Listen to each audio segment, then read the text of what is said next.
இறைத்தூதர் ஸல்லல்லாஹு அலைஹி வஸல்லம் சொன்னார்கள், இந்த ஹதீஸை கேளுங்கள். ஒரு மனிதன் இரவில் பாவம் செய்வான், காலையில் வந்து மனிதர்களுக்கு மத்தியில் நான் இதை செய்தேன் என்று சொல்லுவான்.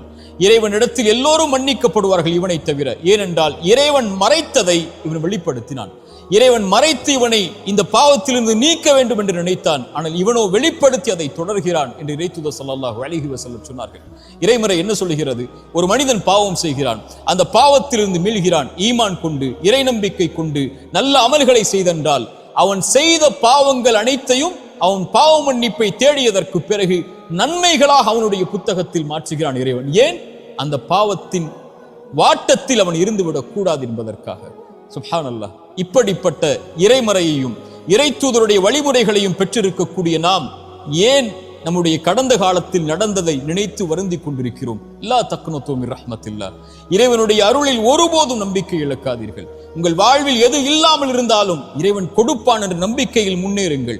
வாழ்வில் எதை இழந்திருந்தாலும் இழந்ததை விட இறைவன் சிறந்ததை உங்களுக்கு தருவான் என்ற இறைவனுடைய நம்பிக்கையோடு முன்னேறுங்கள்.